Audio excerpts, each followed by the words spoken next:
trouvé 1. Bon, ça y était déjà. Ou bien UN égale alpha n fois quoi? C'était quoi déjà alpha n fois Vn? Avec alpha n qui tend vers 1. Ouais, vous vous souvenez, c'est UN, c'est égal à Vn fois un machin vers 1. Alors d'ailleurs, si vous regardez bien, c'est assez logique avec ça, parce qu'on peut toujours dire que UN, c'est Vn fois UN sur Vn. Ça, les Vn, ils se tuent là tous les deux. Du coup, on retrouve bien UN. Et le simple fait que on a dit que UN est équivalent à Vn, ça revient à dire ça, que ça tend vers 1. Donc ça tend vers 1. Donc si, en fait, le alpha n, il va correspondre à lui, quoi, si vous regardez bien. Hein, bon, on en avait déjà parlé de ça. Alors, bon bah du coup, là, bah, on va faire, on va chercher un équivalent simple de UN, là, de celui-là. Je regarde juste sur mon tel si vous me recevez bien. Est-ce que vous voyez bien et vous m'entendez bien? Je vous demande juste d'écrire oui, oui, oui, non. Premier oui, vous me voyez bien. Deuxième oui, vous m'entendez bien. Bah, ce qu'on fait, c'est on cherche le terme prépondérant. Le terme prépondérant, bon, bah, c'est log de n ou 3n, bah, c'est lui, hein, c'est 3n. Et on factorise par le terme prépondérant. Bon, allez. 3n, facteur de 2 log de n sur 3n, plus 1. Et on sait que log de n sur n, ça tend vers 0. Donc tout ça tend vers 0. Donc, ce que je mets sous accolade, que je peux baptiser alpha n, ça va donc tendre vers 1. Donc un est équivalent à 3n.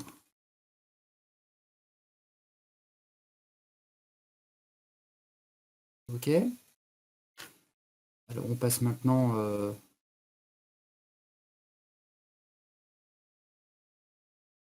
à Vn. Est-ce qu'il y en a qui n'ont pas trouvé Vn encore? Qui n'a pas trouvé Vn? Je laisse chercher.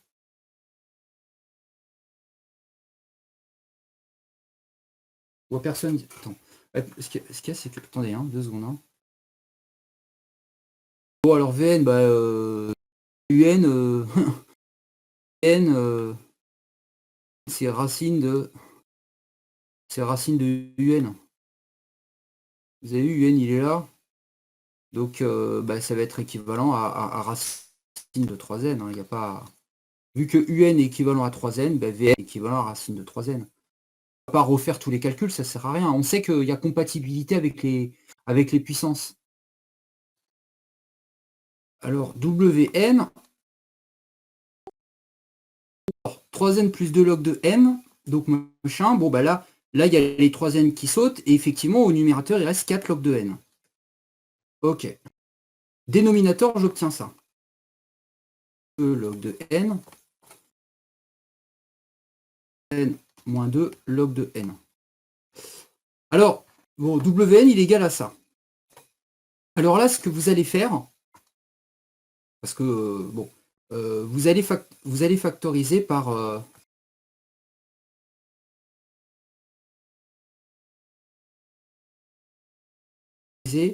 par de 3n. Factorisé par racine de 3n. Et mettre sous la forme racine de 3n. 1. Du coup, ça permettra de trouver l'équivalent de Wn. Là, je suis en train de vous donner une indication pour Wn. Je vais vous laisser chercher. Maintenant, une indication pour sinus 1 sur n. Une indication pour sinus 1 sur n. Souvenez-vous.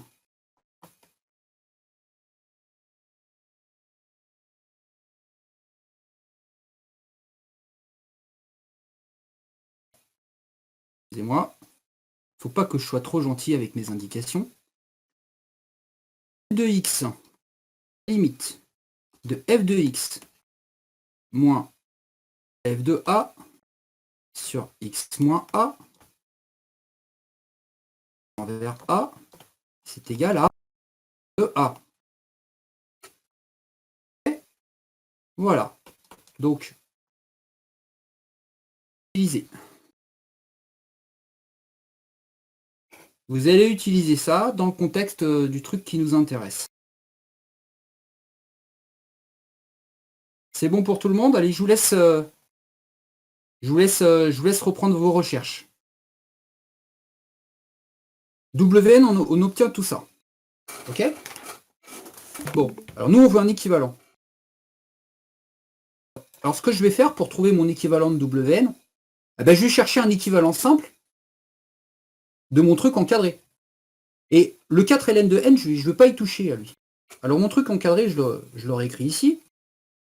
Racine de 3n plus 2 log de n plus racine de 3n moins 2 log de n. Alors, si je factorise par, par racine de 3n, ça va me donner 3n, 1 plus 2 log de n sur 3n, plus 3n, 1 moins 2 log de n sur 3n. Bon, je ferme la parenthèse là, Mahmoud. Ok, voilà. Putain, je sais pas ce qui branle là, ce truc là. Oh, ça m'énerve là, ça. Je fais un truc et puis mes 4 jours. Oh là là là là. Ça bouge plus. Bon, alors. Donc là, je factorise. Ça fait racine de 3n. Racine de machin. Plus racine de 3n. Racine de bidule. Donc je factorise par racine de 3n. Et ça fait donc racine de 1 plus 2 log de n sur 3n. Plus racine de 1 moins 2 log de n sur 3n. Et maintenant, regardez. Ce truc là qui est entre parenthèses. C'est quoi sa limite? I vers 0. Lui vers 0. Donc le tout va tendre vers racine de 1 plus racine de 1, qui vaut 2. Donc mon machin entre parenthèses, il va être équivalent à 2, vu qu'il tend vers 2. Hein, ce machin entre parenthèses divisé par 2, ça tend vers 1, donc c'est équivalent à 2.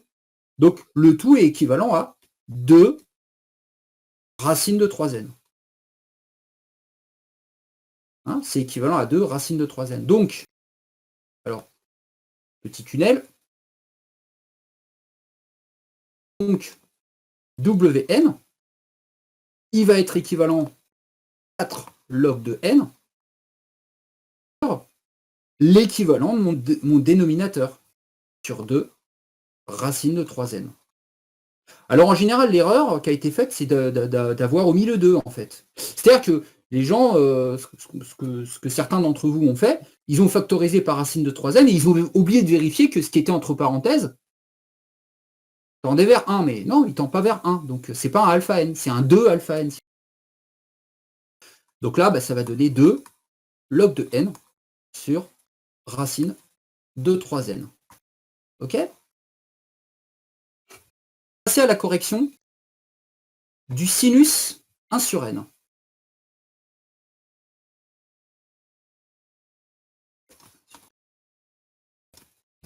Pour sinus 1 sur n. Alors en fait, là on a alors, sinus 1 sur n, je peux l'écrire comme ça. Vous êtes tous attentifs? Je peux dire que c'est...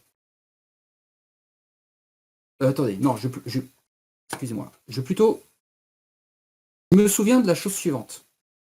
Je me souviens que la limite, lorsque x tend vers 0, de sinus x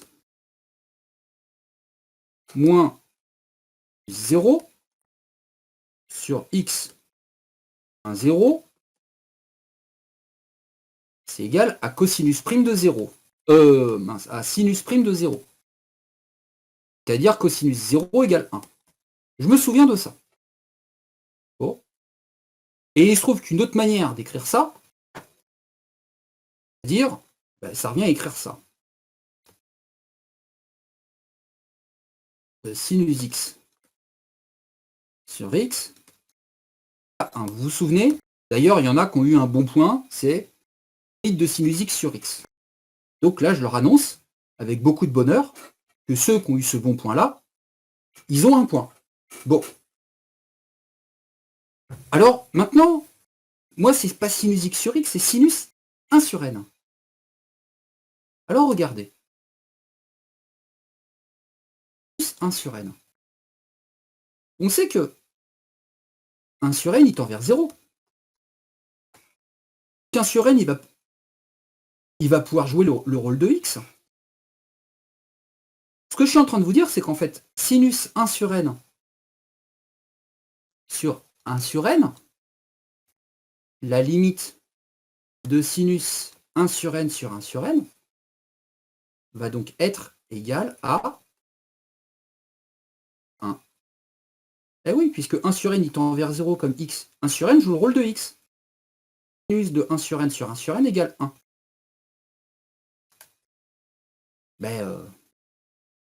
Je rappelle que un équivalent à Vn, ça revient à dire que limite de un sur Vn était égale à 1. Bon ben voilà, j'ai mon équivalent simple de sinus 1 sur n. C'est quoi? 1 sur n. Ouais, Jalil, c'était pas impossible. Tu vois, Thomas, c'est pas moins 1 sur n carré. Alors, certains d'entre vous se disent, mais pourquoi j'ai obtenu autre chose? Pourquoi j'ai... Alors en fait, votre erreur, Thomas et Alexis, c'est d'avoir dérivé 1 sur n. Vous avez fait sinus. Vous êtes intéressé à ça.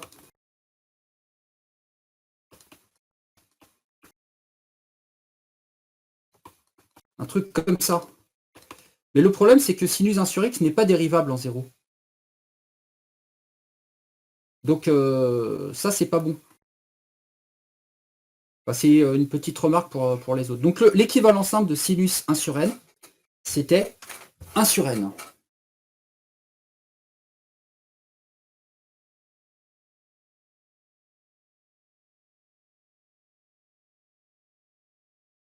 Alors, certains ont trouvé que sinus 1 sur n était équivalent à 0. C'est vrai. C'est vrai. Mais j'ai demandé un équivalent qui n'était pas nul. Donc 0, il est nul. Donc ça n'est pas bon. Ok? Donc l'équivalent simple de sinus 1 sur n, c'est 1 sur n.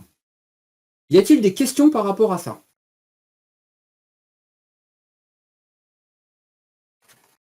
Il n'y a pas de questions?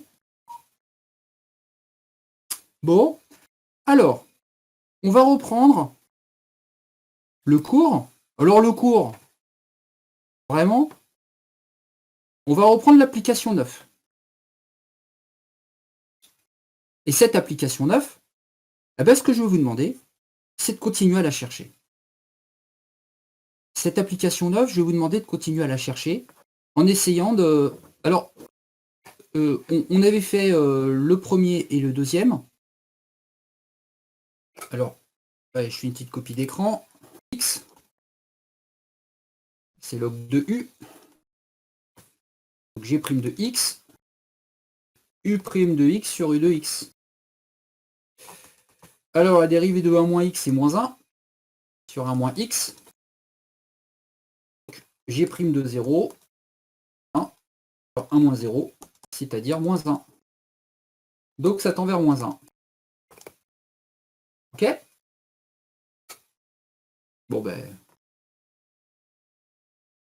conclusion. Log de 1 moins x plus x moins log de 1 moins x sur x, lorsque x tend vers 0, c'est égal à 1 plus 1. Hop, hop, hop, 1 moins, ça vaut 2.